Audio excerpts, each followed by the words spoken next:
I'm an introvert, not amazing academically. Didn't feel like I belonged anywhere. Average at best. And yet you created Spotify. Yeah. Daniel Ek. Spotify founder and CEO. He's not only saved the music industry, he's created a $50 billion company, and he himself is worth more than $4 billion. I flunked high school and started on my first company. That later got acquired. And you retired at 23. Yeah. First month was fun. Nightclubs, sports car, 20 or 30 girls throwing around money. 6 months in, I realized that this thing I thought I wanted, I just didn't want at all. I was just empty. Just thinking, am I ever going to get out of this depression and what to do in life? What if you can work on something you actually care about? What would you pick? Music. But the industry's going down the drain. I honestly did not think we would succeed. But if we succeed, I knew it was going to be a big thing. Spotify is here, a one-stop shop for music. Higgins, you use Spotify? I love it. I read the journey to that success, had multiple near-death experiences. It was awful. Ran out of money. I lost all of the hair, gained 30 pounds. And the problem was I modeled myself on the Mark Zuckerbergs of the world, run every meeting, be the best product person, and it just wasn't me. Share the burden with someone. It is so important. We tend to believe the world is more logical than what it is, but it's based on relationships. Be the easiest person to deal with, and you'd be surprised how many problems it solves. One of those problems was Apple. What's your opinion on Apple?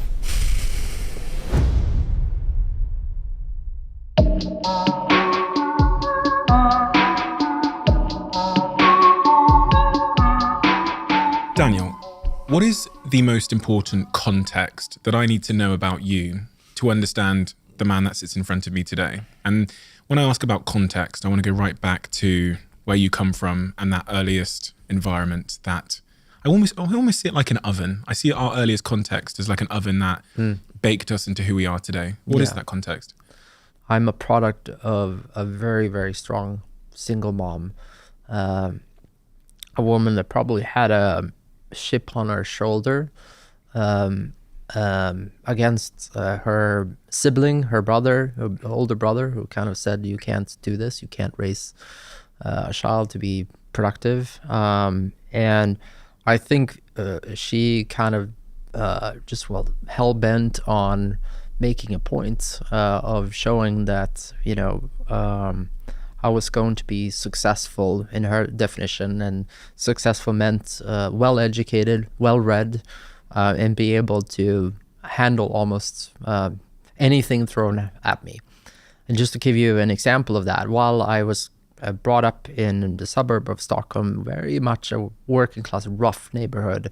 One of the big things that my mother did was she had me doing a pentathlon, and the pentathlon was like the classic pentathlon. So that means fencing, horseback riding, shooting, running, and swimming. Doesn't sound like what someone basically from the projects in Stockholm would do, but she thought that would be a good sort of wide education for me. And pretty much my entire life has been around that. I was kind of clumsy as a kid. My fine motor skills was pretty good. My rough motor skills wasn't very good. So she enrolled me in like an all-female gymnastics group. I'm an introvert, so she enrolled me in a theater group to have me, learn how to express myself.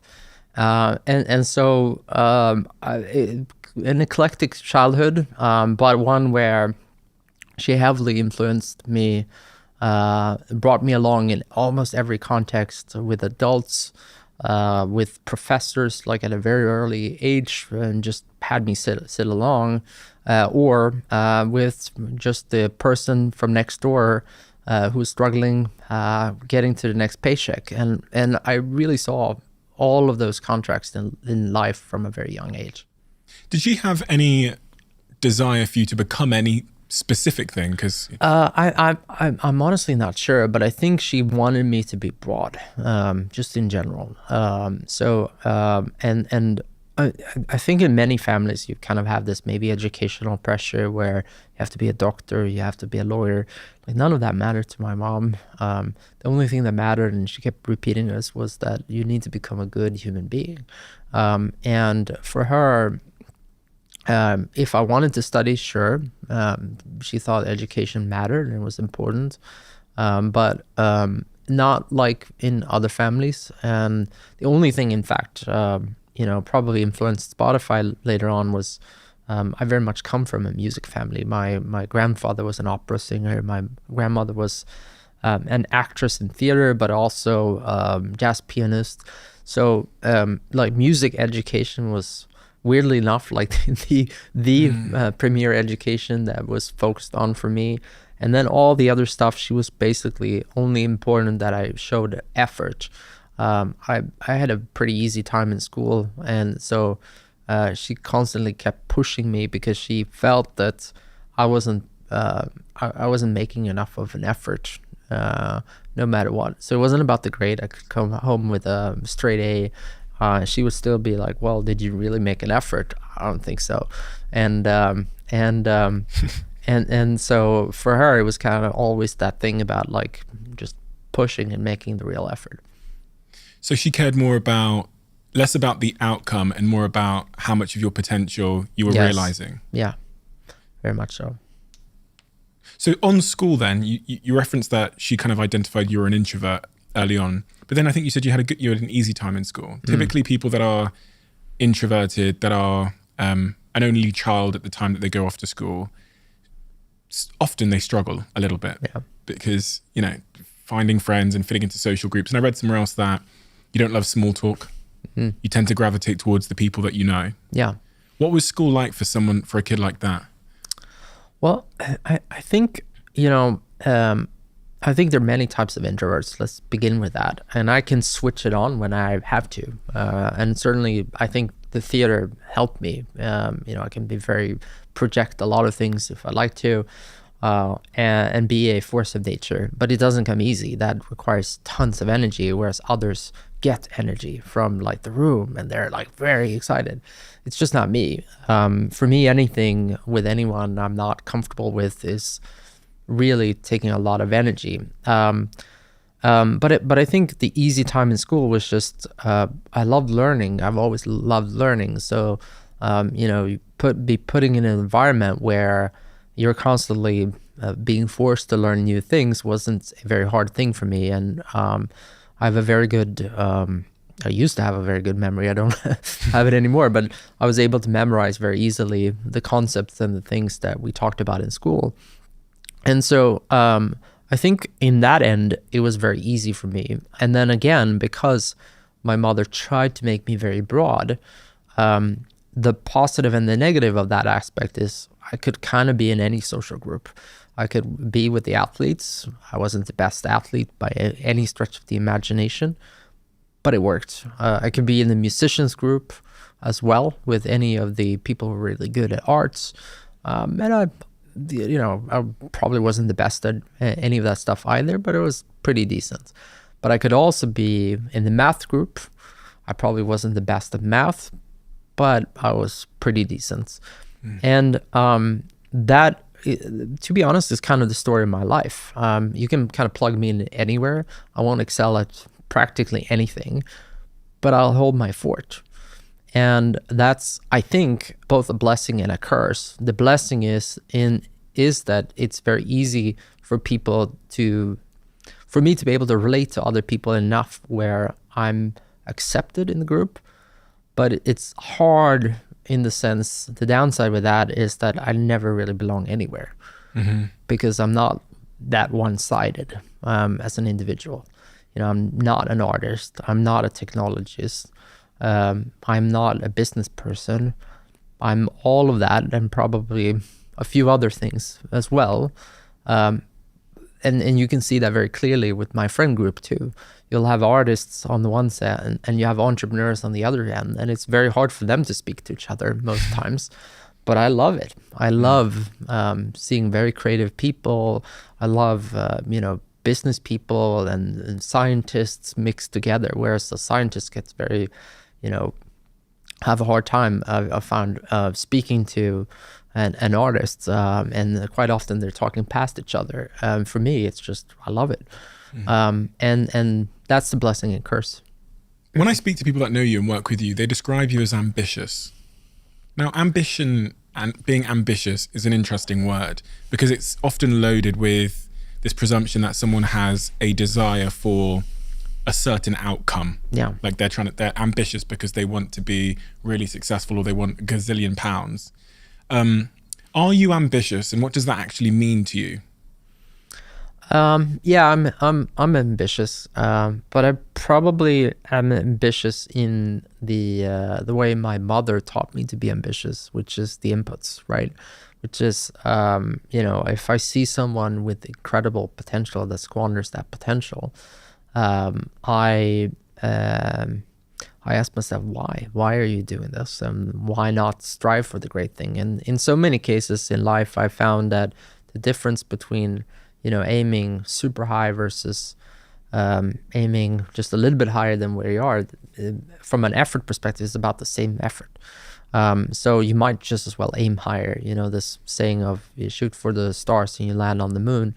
That is very much kind of my life philosophy. Why not try to do it bigger? Why not try to do it even more interesting? And maybe you have to settle for something less, but isn't it more interesting and more fun to try to do the really big, hairy, audacious thing?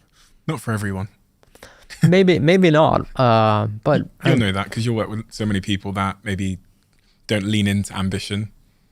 Yeah, that's true. But I also wonder if that's true, or whether they're just worried about really testing themselves and understanding where their limits are. So many people are more afraid of failure than they are of success. And that stops them from even beginning to try. Right? And I find that so many times, like the amount of people I'm sure came to you is like, oh, it's really good for you, but I had the same idea. It's like, okay, well, why didn't you do anything about it? And oftentimes it's like, well, for this and that reason, and they talk themselves out of it. But at the very core, I believe it comes down to that they're actually more worried about failing than they are about the prospects of succeeding.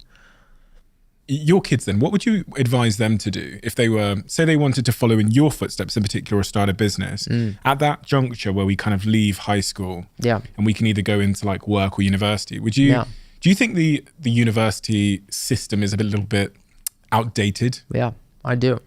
But as with many things, I don't think it's bad. I don't think it's good either. I think it depends.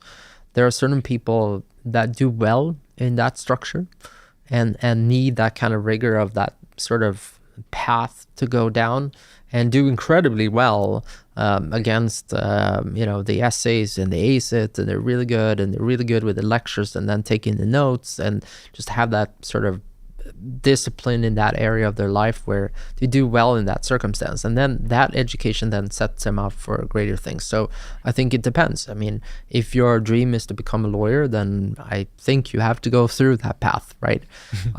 Because it's impossible otherwise. I think if you want to be an entrepreneur, the single best thing you can do is to probably study as many businesses as you can and get as much business exposure in that.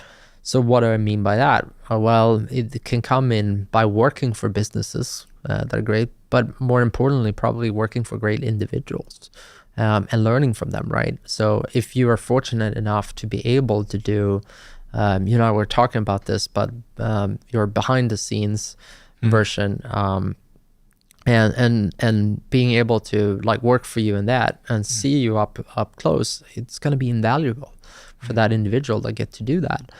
Because you get to see entrepreneurship from the first row. You get to see what it's like, what business aspect, what's, how do you do that? How much admin do you need to carry?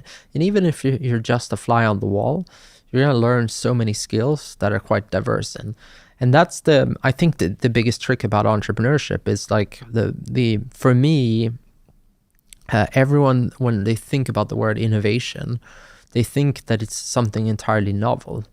Yet, for me, innovation, I don't know of a single thing that just someone came up with that had no prior grounds. Everything is about putting two or more things together in a new context.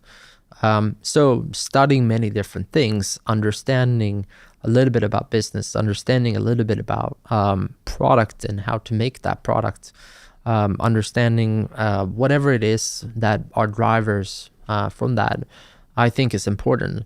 And that's not to say that university can't do that and it can't be helpful to learning sales and the theory of it, etc. But I think that there's many other paths you could take that may even, if you're, if you have enough grit and kind of like are able to put yourself in a situation where you can get in front of the right person, start working for them. So much in life is around people believing in you and giving you the right place to grow. And it's really serendipitous, to be honest. And I'm certainly a product of all of that. So I think it is not right or wrong. It's just I dislike how we're talking about it as it is the way, or it's not the way. And it's like, no, I think it's more like it works sometimes for certain individuals, and then for other individuals it is not the best use of their time, and there are other paths you can take. But educating yourself, even if that's outside of a university and getting a degree concept, that I think is invaluable, and it's the most important thing you can be doing as a young individual about anything you're interested in. I think that's one of the big misconceptions people have about me when they hear I dropped out of university. They think I don't like education. I'm like, no. Yeah. I spend all day, like all night till 2 a.m. learning about rockets and AI and all that stuff. I'm a self-educator, but the institution of education that is university, for me, I just couldn't stay awake in that experience. Same here. But for another person, it is exactly what they need, because they may not even know what they're interested in. And they feel like, I want to have a foundation that gives me a broad base. So again, if a master's of science degree, if you know you want to be an engineer, but you're not entirely sure what type of engineer, it's a very broad foundation that will teach you elemental skills that you probably will use at some point in time. I'm not saying you can't go outside of that realm too, but it's great stuff. And if you're wired that way, you do well in that type of environment, great. And there's certain types of people that do that. When young people come up to me and ask me this question about what I should be doing with my life at that early stage, the advice I've started to give, and I want to check how you would change or add or alter this advice, is to try and go and join a startup. So just for context, I'm talking about people that want to be entrepreneurs here. Yeah. To try and go and join a startup that's doing something at the very cutting edge of the world, or a wave that's currently coming into shore. So I'd say to young kids, like, go and join an AI startup. And the reason I say startup is because you're going to be closer to the decision making. You're going to learn more. You can have more exposure than like if you went and worked at a Google or something. Sure. And also, it's the cheapest way to fail when you're young, right? Yep. Like you can observe the company fall into the graveyard without there being a huge cost to you. Yeah. I would agree. I mean, I think that is a tremendous opportunity to do that. But again, I've seen other paths work too. I've seen people join bigger companies and move around inside of that company and get super valuable skills, and then eventually kind of break out as an entrepreneur as well. And maybe you wanted to save up some money, and obviously if you join a little bit of a bigger company, you're able to do that and prioritize doing both. And then, once you have that kind of nest egg of sorts, you can then break out.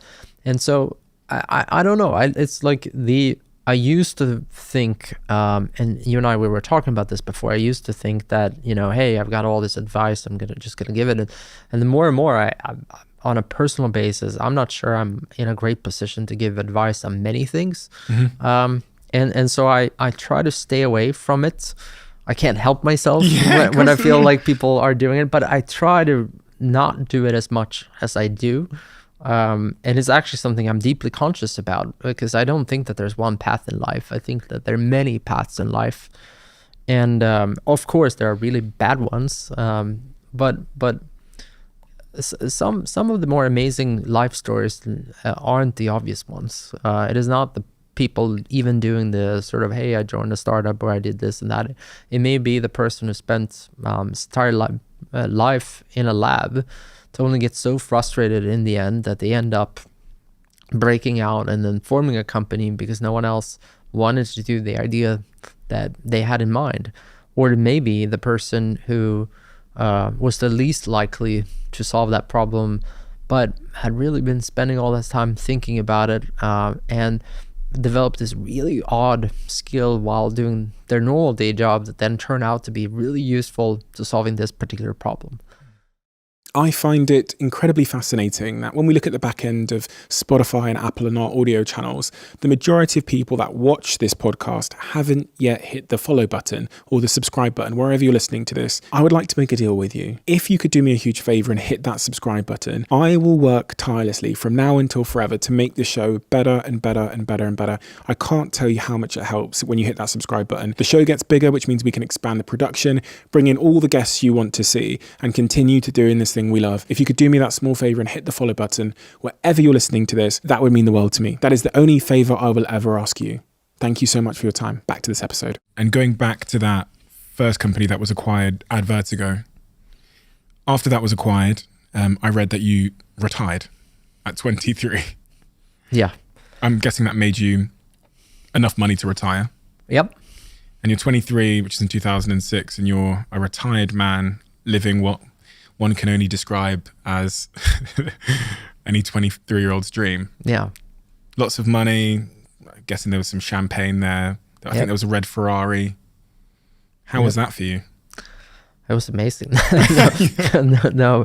All jokes aside, I grew up, and as I said, I was kind of like always socially accepted, but didn't feel like I belonged anywhere. And I never had an easy time with girls. Not a bad time, just not as good as if I was wildly successful in music or wildly successful in sports or any of that stuff. And I kind of had odd interests because I kept, as I said, kind of moving from group to group. And so I had this idea in my head that I wanted to, be financially independent. I thought that once I got to that point, I would start living life. And I thought that, I would be more socially accepted and I would find my tribe. And it's embarrassing to talk about it now, but that was really what I thought. So I thought that if I was lucky and worked really hard, I might be able to retire in my 40s. If I worked really hard, but 50s for sure. And so getting to that point when I was 22, actually not 23, it was just mind-boggling to me. And I had that financial target in mind, and I thought, well, once I hit that, I'm just gonna do something else. And so, as you said, I kind of started frequenting all the nightclubs, bought a sports car, tried to get the girls I could never get before, realizing that yes, I could get them, but for all the wrong reasons, and they didn't really care about me. And it was kind of a hollowing thing because it was this kind of, was this what I worked for such a long period of time? And then only to find out that, it was quite depressing, honestly. I had all these new friends that weren't really great friends at all. Luckily, I was able to keep my old friends as well. But I realized that this thing I thought I wanted, I just didn't want at all. And what was the symptom? When we say realize, there's typically symptoms, psychological symptoms, or no, I realized it because I started getting all these phone calls from people asking me to come out on Friday evenings and Saturday evenings, and I was just empty. I just had no energy to do that, and I thought to myself, this is odd, because the old me thought this was what life was all about, and I had girls call me and hey, you should really come out, we miss you, all of that stuff. And I realized that I just didn't care, and I thought that was this magical moment. And in fact, putting on my computer or playing my guitar was kind of, this is more me. And so something on the back of my head started forming around who am I, what do I care about? And it's actually in that process I met my co-founder, because he was the founder of Trade Doubler. and who bought my company. And he too, the company had IPO'd. He got kicked out of the company. He was like 100 times more wealthier than I was. Like he had like the biggest success in tech Sweden at the time, and had everything going for him, but he didn't know what to do with life. And so that was kind of how we bonded. We were watching like old Godfather movies, eating crisps, and talking about what to do in life. And that was like a real friendship moment, a real turning point. And he saw the same thing that I saw. And, that was when I realized that I've been approaching this all wrong. In fact, I always loved working. It was never about the money. I always liked learning, and I would pay to go learn for someone rather than getting paid for it. But at the same time, I thought work should be hard. That was the thing that I had programmed into me. So work has to be clearly something you don't enjoy doing. So I thought, well, what if you change all of these parameters? What if you create an environment where you can come in and learn from really smart people all the time? What if you can work on something you actually care about, opposed to something that makes money? What if you could have a lot of fun while doing it and not take it too serious? And we started talking, and we were bouncing ideas. And Martin, my co-founder, was like asking me, like, well, if you really could pick anything, like what would you pick? And I said to him, well, I'd probably pick music, but that's a terrible idea. And he said, well, why is that a terrible idea? And I said, well, it's a terrible idea because, the industry's going down the drains. It just doesn't work. It's piracy. It's all of these reasons. And he said, okay, but if one would fix it, how would one do? Well, it's kind of stupid. They're trying to regulate it. Clearly, you need to build a better product. That's the only thing that's going to work. So he said, okay, well, how are you going to do that? And it's like, well, I don't know, but maybe you could do this or that. Okay, well, how would that work?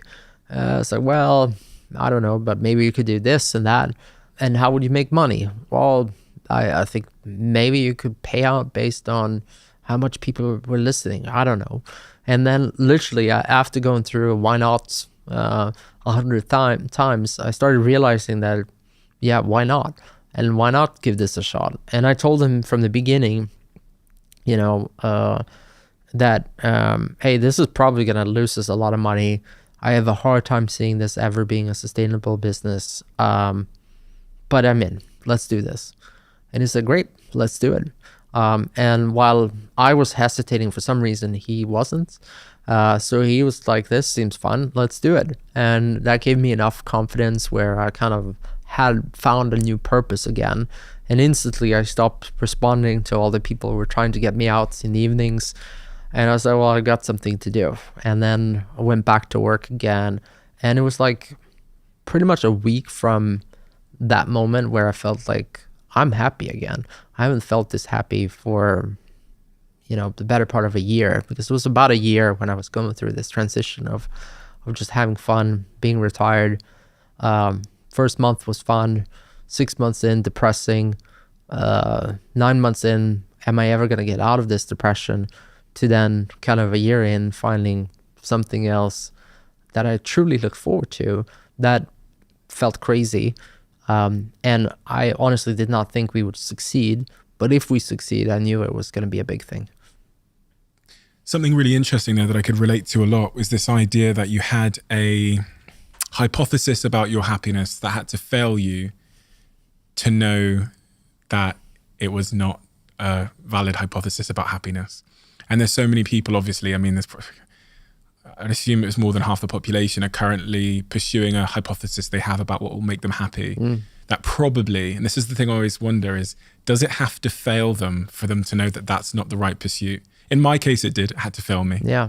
I had to feel the anticlimax, and then I had to go and buy the big house, and then was there for 9 months and got out of it as quick as I could, and bought the car, and then got rid of the car, and then just moved as close to the office as I could in a one-bedroom studio apartment. Yeah. But for a lot of people, I'm like, is there a way for them not to have to go all that way and have it fail them?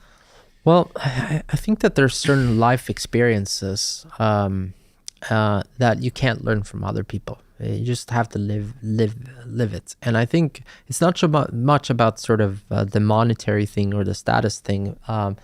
Although I would probably say status, whether or not you should really seek it, I think is one of those things that we all have to go through. I think everyone can talk about it. Don't seek attention, don't seek fame, don't seek all of these things. But we're human beings. We want to be well liked by other people. And so I think that is probably one of them. But in general, I think the further away it is from anything you know and can relate to, I think we have to experience parts of it. So, you know, one of the most amazing thing that I get to do these days for my friends is from like back when is I take them on these crazy experiences, right? You know, I'm fortunate enough that I get to see some of the coolest people in the world, whether it's musicians, but athletes and so on, that they're able to get a glimpse of my life. And I love it because, you know, they're looking at it with this kind of childlike imagination and wonder about some things that I'm going through. But I also see the other side when they're like, is it really that much work? Wow, I would never want to do this. And it's quite helpful, because as we started out saying, they have this idea of what the life is. So I kind of like bringing them along on the journey where they get to see it. And then you can see that there are aspects of it that they like, and then other aspects that they would never, ever want to get into. You know, I think it might be possible to kind of simulate that experience. But I think you have to experience it very much up close. Certainly when you're talking about wealth, and if you come from having none, I think almost everyone then would instantly need to experience a little bit of it to at least kind of understand whether that's important or not, especially if you get it like we both did probably in our 20s and so on. Had I worked up until my 40s, I may have kind of realized, hey, this isn't life. I'm having children, I'm having my wife, this is amazing.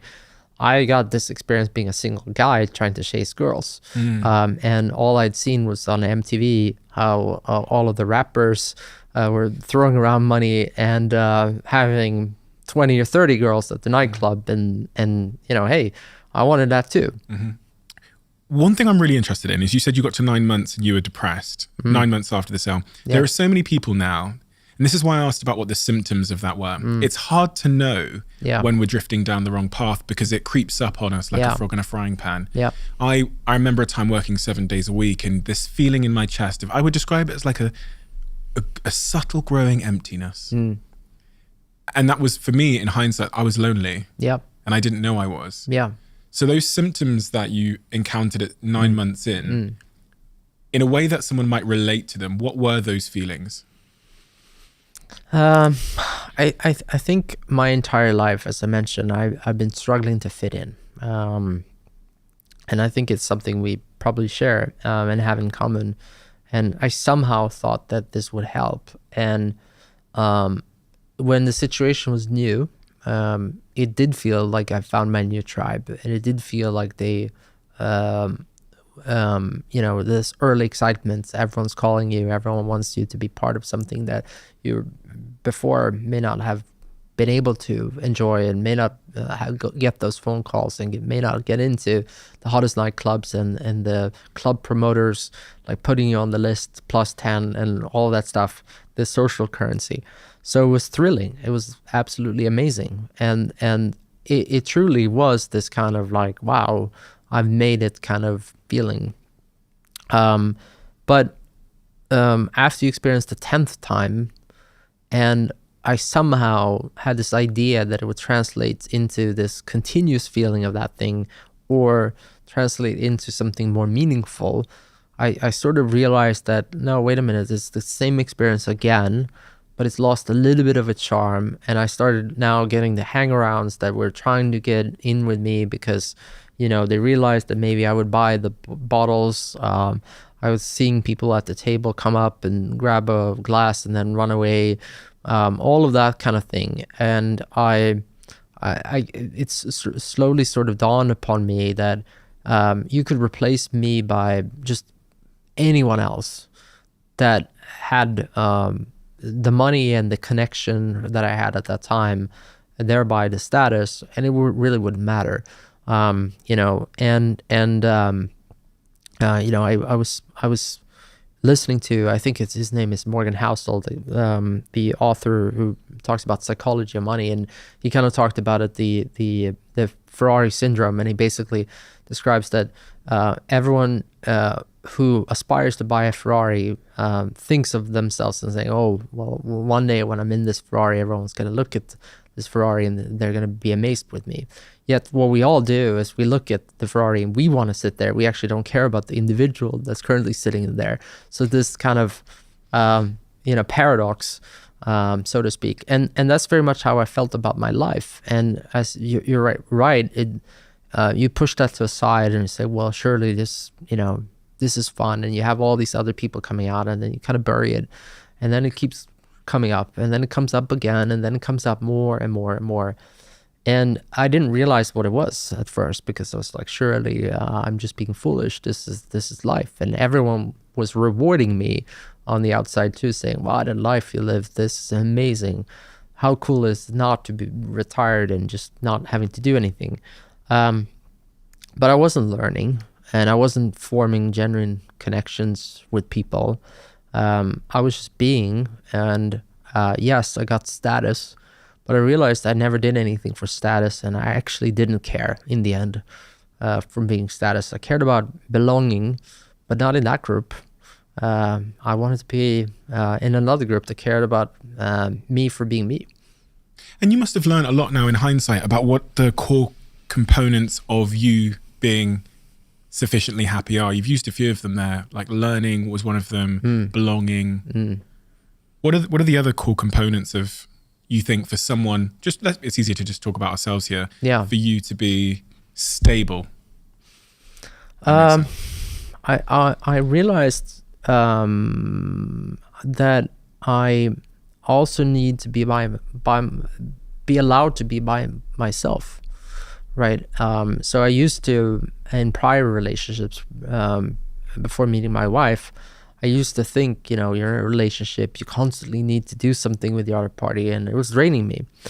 And I used to think there was something wrong with me because I wanted to be by myself for most of the time. And being comfortable with that I am that way, that I thrive on loneliness. Not all the time, because I can feel lonely, but for quite a lot of time, perhaps more so than most normal people like being lonely. I'm just finding myself in that place where I just pursue whatever is top of mind for me. I am sort of in my own thoughts, wandering, dreaming, scheming, you know. That's been very important too, because I used to think there was something wrong with that. And then my wife, luckily, she's kind of the same. She does her thing and I do mine thing, and we love that we can do stuff with each other, but we're also perfectly happy doing things on our own. That kind of taught me also quite a lot about myself in that, because again, we are social animals, and I am too, by the way. I love hanging out with my friends, but I also love being by myself. So I think having a positive impact, not just on myself, I have to feel good about what I'm doing and know that it helps someone. Being able to learn, being able to have fun while doing it, and then be in an environment where I can be lonely and then can come back without that being sort of socially awkward. One of my favorite things that I can do with my close friends is I can literally, let's say I would host a dinner. I could host the dinner and I get an idea. It's very uncommon, but I'll get an idea and I'll walk away and disappear for an hour and I'll come back. That's like something that's kind of socially unacceptable in most situations. I do realize that. So I try to not do that if I'm with strangers, because they won't understand. They won't understand. But my real friends, they know that about me, and they're like totally cool. So they just hang out. And then when I come back, I love that they're there, And I love that they're hanging out with my kids or hanging out with my wife and doing other stuff, and just being comfortable in that for me is like a perfect dinner, is one where I would be social, I would get an idea, walk away, think about it for a moment, collect my thoughts, get energy, write it down, and come back filled with energy from that, and then, continue the conversation. That's a great example of something I love doing. So that's actually happened where you've been at a dinner party with friends and then you've had an idea and you've left, my thing there is, if I'd left, so the first thing is that I'm not sure my girlfriend would be very happy. Yeah. She understands that I'm like that. She understands that I love being alone. She understands that I get ideas at unpredictable times, and that idea might suck me away. She probably wouldn't be that happy about it. Probably need to have a conversation about that. But also, if I went away, I would need to start working on the idea, because I'd get so energized about the thing that I'd then spend all night like, sorry guys, Yeah. That happens, by the way. It happens that I finish halfway through the dinner and just disappear and don't come back to. I will say my friends usually, even my close friends, are like, hey, we came to hang out with you, not like to see you for half an hour and then you disappearing. But it happens. But I can obviously equally be there for all the dinner too. And yeah, I mean, it is one of the social oddities I think that I do with my close friends. Again, I know it's highly socially unacceptable in most situations.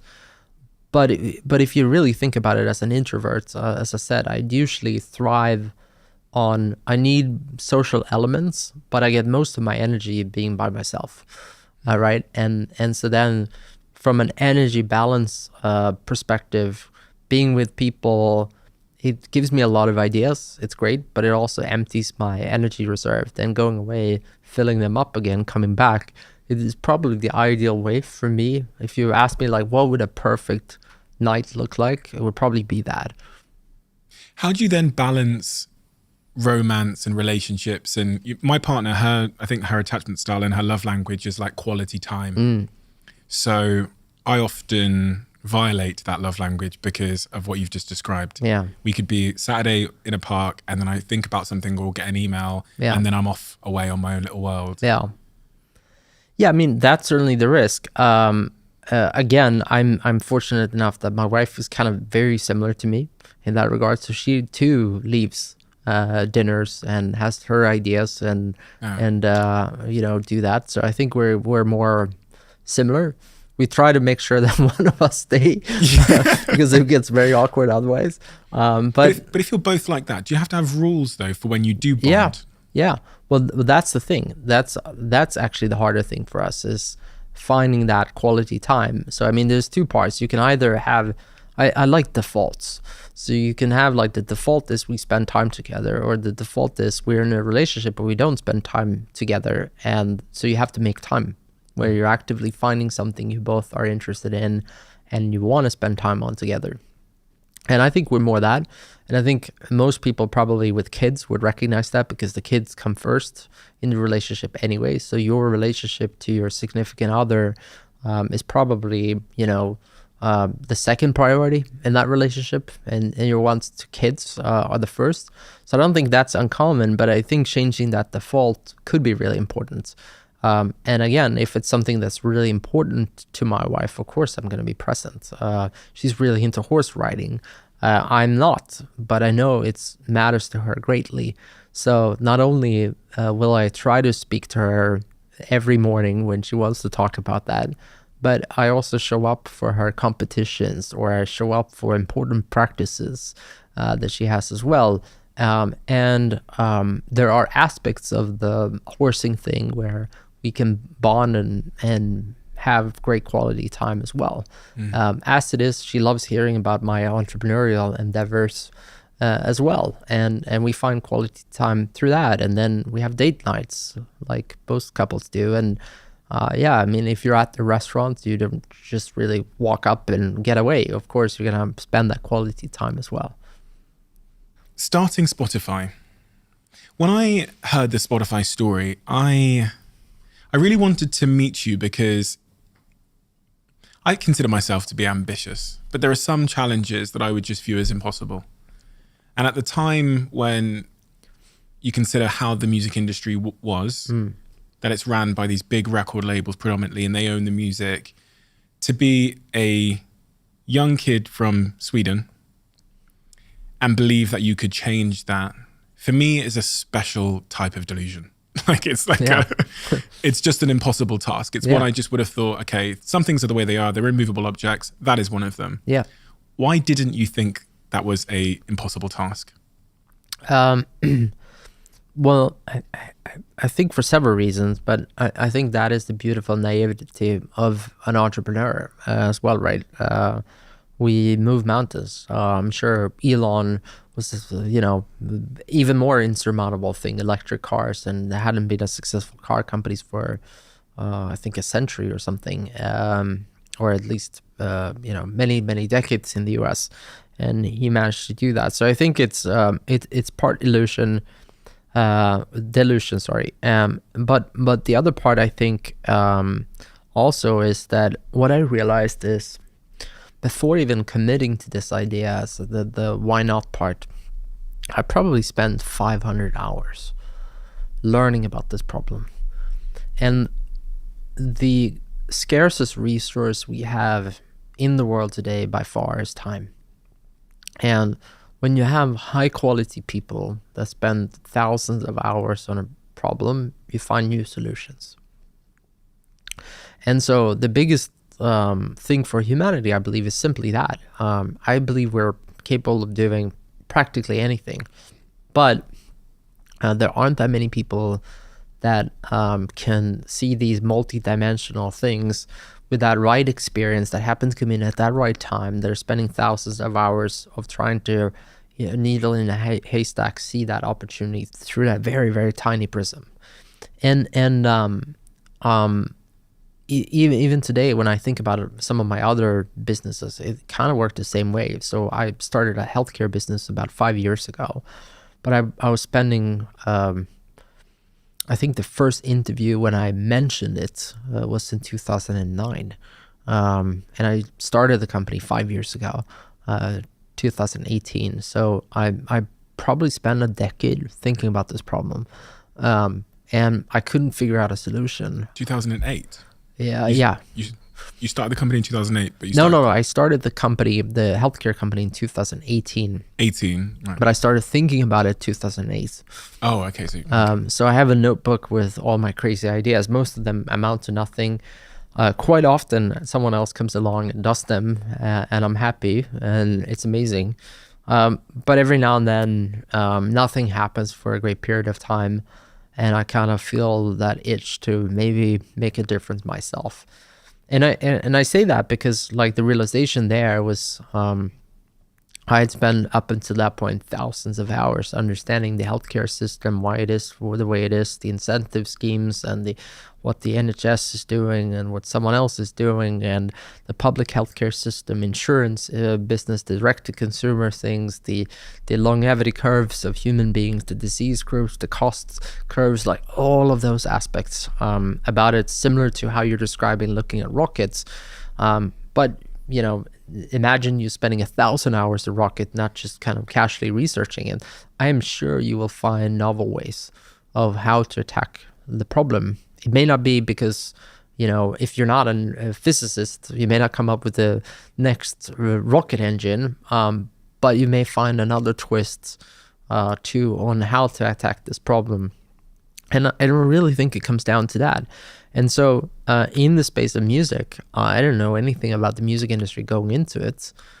But I would argue a few years into it, I was probably one of the most foremost experts on copyright in the world, around like the DMCA and what the US copyright regime looked like, and what other regimes look like, and how performance rights societies, label rights, and what kind of rights, mechanical rights, performing rights, all of those different aspects, all the different code ISRC numbers, ISBN numbers, and how they related, and so on and so forth. And I find like people either get too muddled in on the details and don't see the bigger picture, or they stay too top level picture to really see the nuance. And the question is, how do you dive deep enough where you see it and figure out which problems to solve in what order? And I was at that point by probably 2007, having spent a year on Spotify, but the team was super small, so it really wasn't a big commit at that time. And I wasn't sure at that time. But then I realized that, hey, this is actually possible because we'd built the product that showcased the technology of what we were doing. And it felt like if you had all the world's music on your hard drive. So then the real problem ended up being, can we get the music industry to accept this? And to that, I had no idea. But I felt like this is so obviously, if this came out in the marketplace, what consumers would ask for. Now, the only question is the music industry going to allow this? And that took me another year and a half, 18 months to learn the answer. And it was completely binary. We almost died probably 4 times in that process and ran out of money, and record companies saying, no, this is never going to happen, until eventually one day the stars aligned and we were able to launch. But that was not a given, but it felt like the right bet to make because, it was a binary outcome. Either we'd fail, the price wasn't all too bad. If we would succeed, it was clearly so that at least this would resonate very well with consumers. Was there any moments where you thought that it wasn't going to happen, i.e. conversations you had with record labels where someone very high up says absolutely no way? Many times. I would say probably once every month or two over a 2-year period, I thought that this probably won't pan out. And it was incredibly demoralizing. I usually joke, but like in the beginning of that process, I had hair, and then in the end of it, I lost all of the hair. I probably gained 30 pounds in weight during that period of time. It was awful. But through it all, my co-founder, Martin, probably a factor of just who he is as an individual, but also probably because he didn't participate in these meetings, kept being really upbeat, kept being, an amazing support, and said, don't worry about it. You're going to figure it out. And he just kept believing in me. And then he also said a few times, when that wasn't enough, he said, don't worry about it. We'll figure out something else if this doesn't work out. It felt to me like I always had that safety net. And it was just the amount, the push that I needed to do this. And again, talking about not giving advice, but the advice that I do give to other people is to share the burden with someone. It is so important. And I know I get most of the credit for Spotify, but it is really a team effort from the Gustavs and Alex and all those people. But then also in the early days from Martin in believing in me and knowing this kind of supernatural ability that I'm going to pull it off somehow. That must have told you a story which I guess has stayed with you about perseverance and the power of perseverance. The double-edged sword to that is sometimes it's right to quit as well. Yeah. And knowing when to persevere and knowing when you're just wasting your time, which is, as you said, the most important currency of all. Yeah.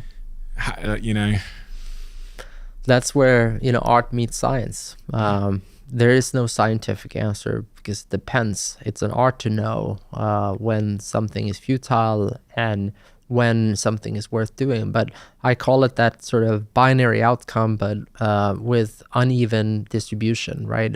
So if you think about it as a curve, even if it's 50-50 whether you succeed, but on the upside, you can win a lot more than you can lose, and all you can really lose is one time, but the upside may be 100. Mm-hmm. It's probably worth persuading. Obviously, that's the science part. The art thing is, okay, well, is it really 100 times? Is it 10 times? And have I already lost, but I'm just not aware of it? That's the art. And also in that, I hear an optimism bias from 2 co-founders. The constant, we'll figure it out. Mm. How important do you think that is? Especially, you hire a lot of people. Is that something you're like looking for in the people that you work with, that bias towards we'll figure it out? I think, again, it depends on the role you're hiring for. You need a team. I think it's really important that you just don't surround yourself with just yes people or optimists. You need the naysayer in the room as well. You need the people who will balance it out and be the one who says, I'm not sure this is going to work out. And so often I think that's the important part. We keep talking about it with CFO or salespeople, but again, you can have a deal-making CFO and a salesperson that's happy-go-lucky. It may not be a great combo. You may want the CFO to be skeptical about the sales pipeline and a happy-go-lucky salesperson, or the inverse. Maybe like really diligent that, and the CFO that maybe sort of like, don't worry about it, we will sort it out. But I think so much about that is the subtleties. We don't have a perfect model of the world. And the more experience I have, it's a cheesy thing to say, but the less I realize that I actually know. And so much of this are actually down in the nuances, and most people are above the nuances, don't really understand the issues well enough, or too bogged down in the details to understand the bigger picture. And going that sort of up and down, that's sort of super detail oriented, but also being able to go up and see the big pictures. That is, and simplifying very complex concepts, I think some of the most amazing entrepreneurs in the world are experts at. And that is a superpower. And that is certainly one that I'm trying to hone and work on. But when you see it, like Steve Jobs, when you take very complex things and people say he didn't understand engineering and technical problems, it's not true. Yes, he may not have been an engineer, he may not have known how to write code, but he certainly could empathize with what made an amazing engineer tick, empathize with different technical solutions, will have different inputs and outputs. And he understood it. And he was brilliant in taking very complex ideas and understanding how to make that resonate for the everyday person. These tales I hear of you sort of being outside record labels and waiting for the CEO to come out so that you could catch them, or trying to accost, I don't know, the assistant outside and asking when the CEO was coming outside so that you could get a meeting with them. Yeah. Are these tales true? As with many, they're probably exaggerated a little bit. Where is the truth? Well, the truth is that certainly happened, but it wasn't, I've heard people recount it as that I slept outside of the record labels kind of in a sleeping bag. That didn't happen. That happened another time in my career, but it wasn't, it didn't happen there. But it certainly happened that I'd book a week, fly to New York with no meeting booked, with basically an open calendar and about 20 phone calls a day, just trying to figure out a time to get on the schedule of a senior VP or a CEO, etc. That certainly happened.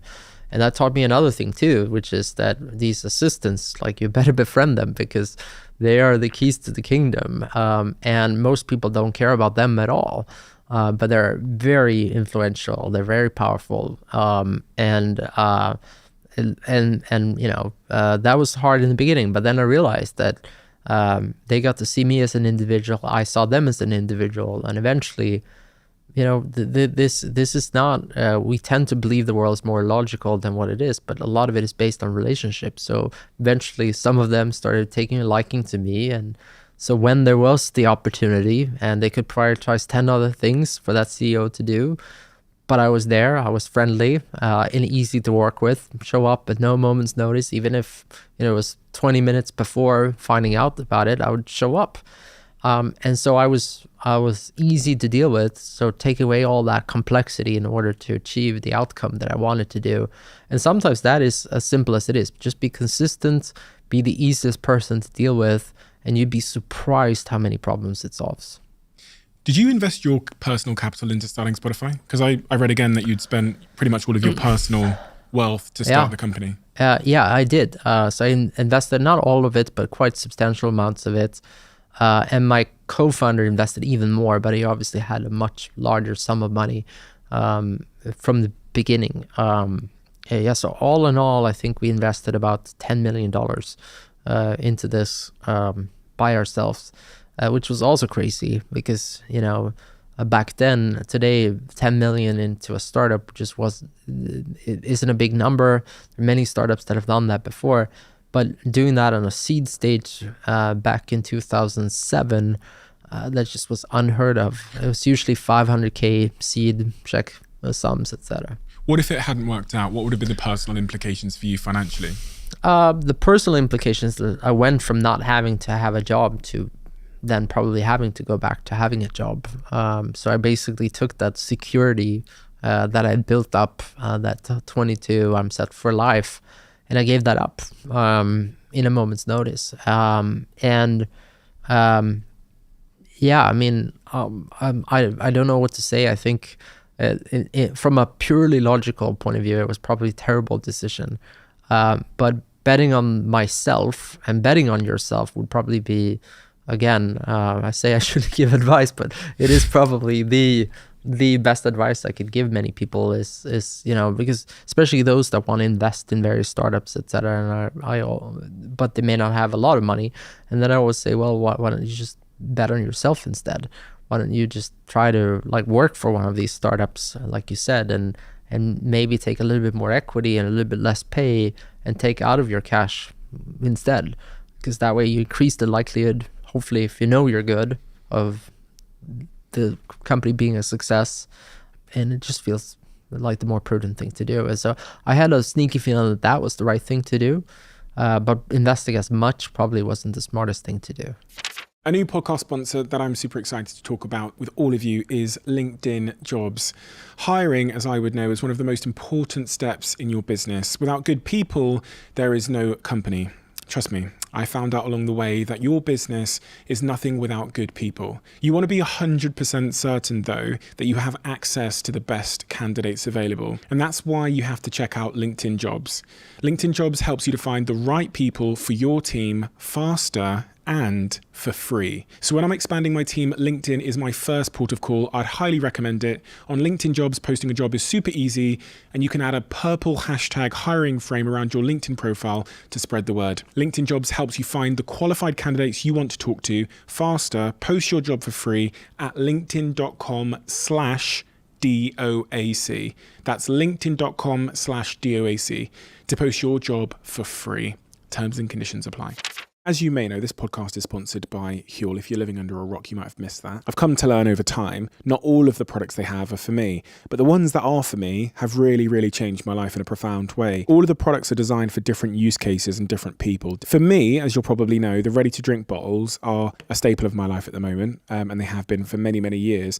But for a lot of other people, they have the hot and savory, which is a 5-minute hot meal that's nutritionally complete and contains all the good stuff that all Huel products contain, which is the 23 vitamins and minerals and the wonderful balance of sort of nutritional completeness. And then you have the bars as well. If you've heard about Huel on this podcast, you've heard me talking about it a lot. You're aware that I'm an investor in the company. You're aware that I'm on the board of the company, and you're not sure where to start. I would highly recommend starting with the bestseller bundle. Basically, we'll send you a package in the post containing all of the favorite products that people love, and then you try them all and stick with the ones that really, really fit you. The link is in the description below to try the bestseller bundle.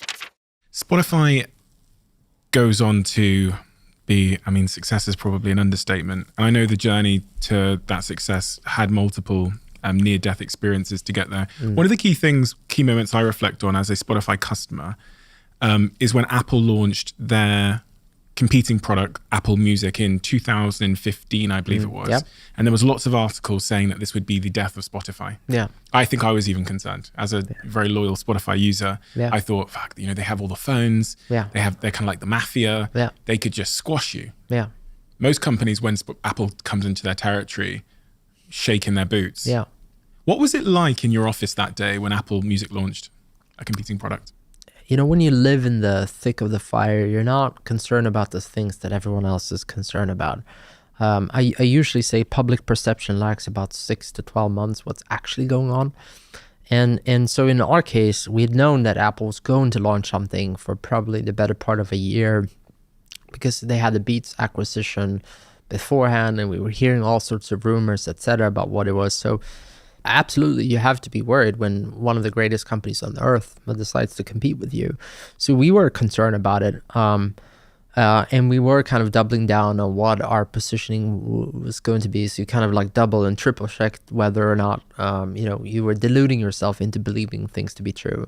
And so for instance, in our case, one of the big things, we had some strategic pillars that we were focusing on.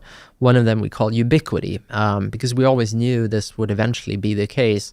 We thought that consumers would value the ability to work across all devices and all ecosystem. And our bet would be that any competitor we might have had would actually focus on reinforcing their own ecosystem and not care about all the other stuff. So the primary reason they were into a music service would be to make their own devices better, not to make the world's best music service.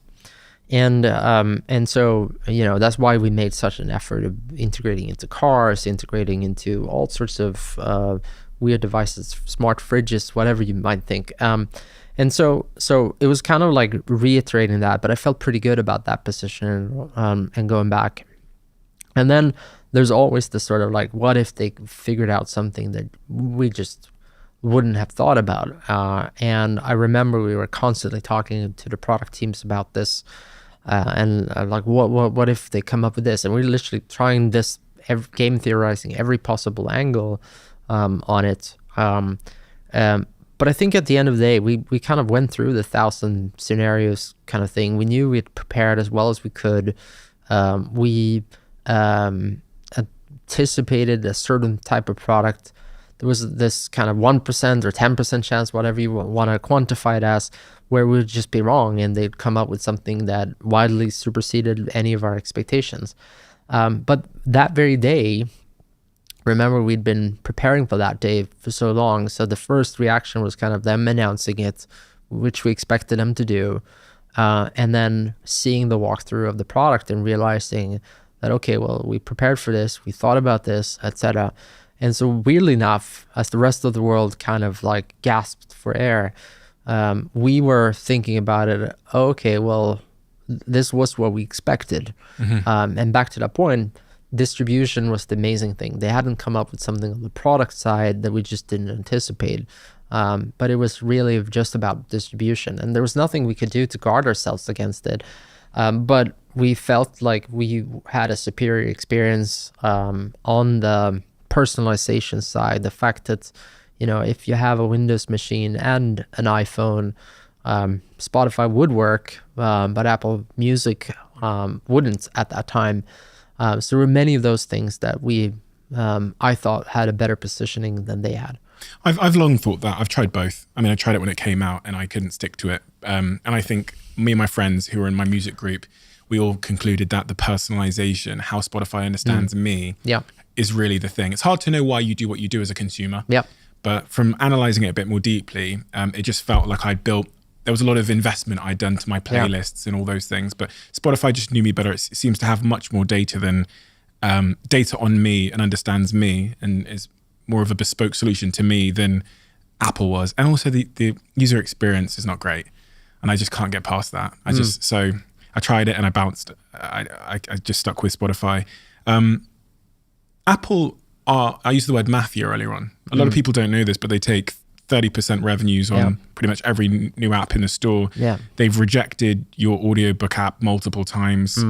There's a rumor going around that they even delay how quickly you can release new updates of your app and delay how that reaches phones. What's your opinion on Apple and what they do and how they conduct themselves? Well, it's as a consumer, let's start off with Apple is a fantastic company and they make amazing products. I really do believe that. I've been a Mac user since, I can't even remember, probably late 90s when I could first afford one, all the way to now, and obviously use the iPhone and Apple Watches and all that stuff. So let's start with that. And I think that's hard to square then that there's this other company that's fiercely focused on just itself and constantly trying to do things by itself and not working well with others. Those are perhaps two different sides of the same coin. But the way that manifests itself, I think that it's a company in many cases that still sees itself as an underdog, but don't realize that they become Goliath. And so many of the tactics that made it the rebel kind of thing are now stifling innovation, and it's really hurting consumers to a great extent. With the 30% you talked about, with the fact that, a Spotify can't, or any developer, if you don't pay the 30%, you can't even speak to your consumers. It is kind of absurd. So there's a ruthlessness on the business side of Apple, and perhaps it's always been so. I don't know. I never got the opportunity to meet Steve Jobs, but where just from an ethos point of view, it's just not me. I have a hard time squaring that with me as the consumer and me as the business leader. And needless to say, I do believe that Apple can and should play fair, and I think it would be way better for the world if they did. And I think that it would actually help them in many regards to switch their tactics and realize that they are the Goliath at this point and not David. And so, yeah. One of the things I want to close on is your philosophy. So I guess it's the same answer, because Spotify's philosophy towards what's made it successful will probably be in many respects a reflection of your philosophies towards business and more broadly towards life. But when I sit here, and I think a lot of people will sit here and say, there's clearly something unique about you, about the way you approach problem solving, problems, life, business, all of those things that has defined you and set you apart. Are you aware of what that is, what those principles are? No, I don't think so. But I think you're right in that, the way I would describe Spotify to people, you're right that it is scary sometimes watching Spotify, trying to watch it from a distance and not just be in it, because sometimes it's doing things where I'm like, how did people know that we were supposed to do it this way? And it would be how I would approach solving a problem, and it's kind of how we've internalized certain things. But the best way is it's 17 years old now, and it is a teenager that's liberating itself. So it's not 100% me. In fact, it is this much broader, different being. There are aspects of it that hasn't taken after me at all. In product development, Gustav is a formidable product leader as an example, and Alex is a formidable business leader, and the two of them are now leading more of the day-to-day, and they're certainly instilling their personal values and their personal perspective of the company too, which I think they're totally entitled to doing, having been with the company for 12 plus years, both of them. But it is interesting seeing it, because we're approaching things now in a way I wouldn't always do. It's not inconsistent with important principles of mine, but it's certainly not directed. And the other part is I started as a 23-year-old, and the 23-year-old Daniel, while many parts are the same, the 40-year-old Daniel with 2 kids, having seen that, have changed perspectives as well. I have a different feeling about work and the importance of that in my life. Still very important, but may not be the sole most important thing that I do, just to mention one. And so it has similarities, but there's differences to me as an individual too. But I think if you compare me, the 23-year-old Daniel, the 30-year-old Daniel, the 40-year-old Daniel, I've evolved too, and candidly, I'm in that period at the moment where I'm perhaps trying to figure out who the 40-year-old Daniel really is, because it's a different one than the 30-year-old one. Maybe it's subtleties, but I think in quite a big way also, and just thinking about something like culture, the 23-year-old Daniel culture was having a ping pong table. 30-year-old Daniel would have said, yeah, culture is important, but didn't really understand why. And the 40-year-old Daniel would be, the 30-year-old Daniel would be more strategy than culture, actually. And the 40-year-old Daniel is all about culture, almost to the point where strategy is secondary, if not even tertiary to that. 40-year-old Daniel's all about culture? Yeah, way more so. What is the culture? Well, and that's the amazing thing, because it is the most scalable thing done right of a company. And it's the hardest thing, right? Because it is everything and nothing. It is every positive action that's happening in the company. It's every negative action in the company. Every person that's joining, every person that's leaving is impacting culture. And so in its essence, I believe culture is about rewarding the positive behaviors you want to see in the company, and obviously dissuade the negative What are the things. positive behaviors you want to see? Well, one of them is taking risks, and failing. And how do you do that when you have 8,000 or 9,000 people inside of a company responsibly? How do you, when the common status quo is we don't like failure. You don't get promoted based on failure. You get promoted based on being successful. Annie Duke has this thinking in bets. She talks about, I love that, is thinking about poker chips on the table. And she said one time when we spoke, she said to me, it's like a company is like everyone has chips at the table. We just don't know how many we have. And so the people that have been successful have way more. So they have leniency and allowance in the culture of any organizations to do more than someone who just started, and perhaps have a lesser ones. And if you failed enough times, what's naturally going to happen is that you won't have the same agency in a large organization to impact things too. So then the counterpoint to that would be, well, how do you then create an environment where people are allowed to take risks, and then balance that with, say, a Spotify at this point, where we have a huge amount of responsibility too. We have tens of millions of creators that have their livelihood of the platform. So we can't just experiment with how we're paying out and so on and so forth, right? And 550 million consumers. We have to be responsible with their data. We can't, put new things in front of them without testing them and so on and so forth. And so there's this constant tension between being innovative, taking risks, and at the same time, obviously being responsible, and that's hard. But that's all about culture. I'm absolutely obsessed with the subject of culture, because I really think it's an underappreciated factor in why businesses are the way they are. I think you could basically take a person off the street, and the culture you drop them in determines the behavior you'll get from them.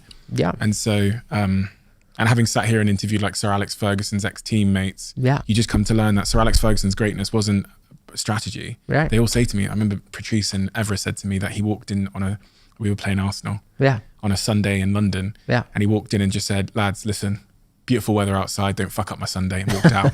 Because his thing was man management. He just had this culture. The other thing they said to me, which has always stayed with me, is Rio Ferdinand said to me, how many times do you think he came into the training ground dressing room in 26 years? I go, I don't know. They said twice. Really? Didn't need to come in there. The culture was in there. Yeah. And it was self-policing when it's strong, right? Yeah. But you're right. Sports teams, the ones that do it really well. I was being told an Arsenal story that I probably can't share, but you could see bits and pieces of Mikel's, how he's pushing that team culture at the moment too, which seems very fascinating. With some of the almost antics he seems to be doing this all or nothing season that was, I think, last season as well. So you can see that, and I love studying that with sports teams, because it's 11 players on the pitch. How do you make these people gel together and form a team? Hugely important thing. So I agree, but also, like, imagine if you had 11 new players. Manchester Can you even form, or Chelsea these days too, right? Can you even create a culture that way, or is it something that should be done intentional? If you're growing a company and growing the number of employees by 50% 2 years in a row, most of your employees probably won't have been here even for a year. It will change things. Whereas if you make something where it's more of a gradual change, it's easier. I'm not saying it's trivial, but to kind of have the same culture. And I think many founders make that mistake when they overhire. They don't understand the implication of the culture. They just look at sort of more warm bodies, but it's all these other subtle things that starts breaking. Daniel, we've got a closing tradition on this podcast where the last guest leaves a question for the next guest. And I love this question because you don't like giving advice. So this is a perfect one for you. What is the advice that someone could have but didn't give you at 21 years old that would have made you more successful at the thing you now do?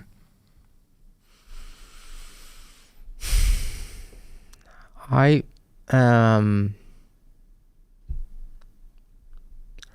think we spoke about it. I've gone through iterations of trying to learn from other people and model that. A huge part of that has been kind of optimizing for my strengths and not covering my weaknesses. And I wish that I realized much earlier on that perhaps my superpower is that I'm pretty good all-arounder and not particularly good at anything. So I used to think, for instance, that I had this brilliant, I modeled myself on the Mark Zuckerbergs of the world of like, I need to run every product meeting. I need to be the best product person in the world.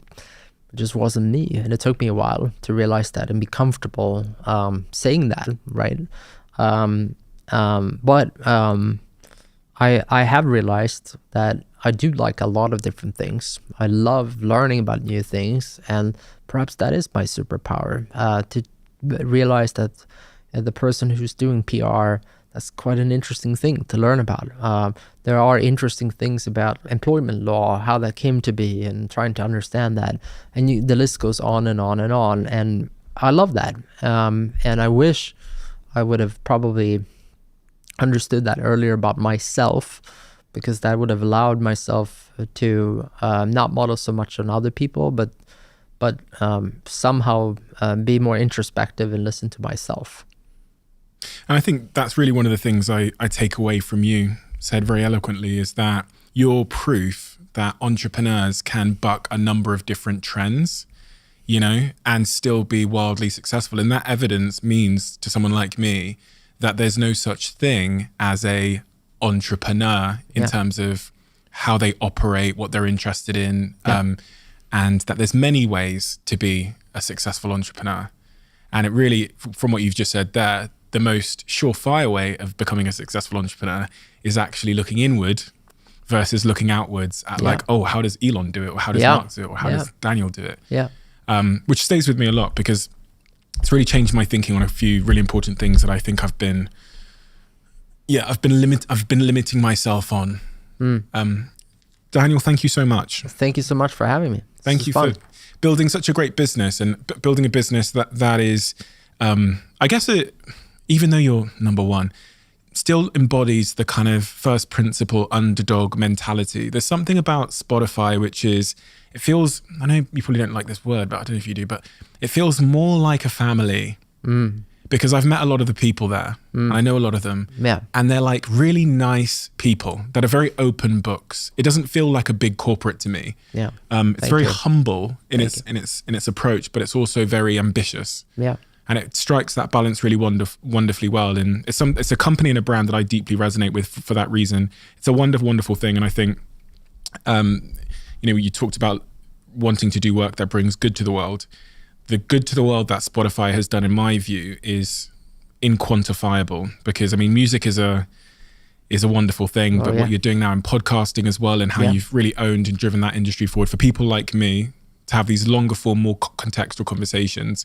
I think it's hard to measure the good that's done to the world, but it's certainly an important one. Thank you. That means a lot to me. And you're right. It's about being humble while doing it, but ambition and humbleness may not seem like they go hand in hand. And so I think you capture the essence of what we like Spotify to be at its best, which is super ambitious, but yet humble with all of its past success, all of that stuff that we're still learning. Super curious. I've never told this story before, but when I went on a trip to Sweden, and I was there with some of your colleagues. So Gustav, who's head of product, right? And Alex, who's head of business, everything that makes money. And I was there with Shaquille as well, who's a good friend and colleague of yours and has been for a long time.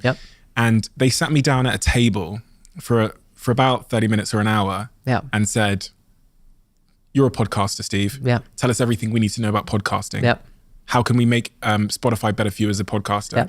And for the very people at the top of Spotify to sit and listen so intently to me and then to act upon what I said and then give me feedback weeks later and say, okay, we're now, working on this, having listened to you. It's not something that a big corporate that was arrogant or very sure of themselves or had lost that mentality would ever do. That stayed with me because it's hard to do that when you get big, to really be curious and humble.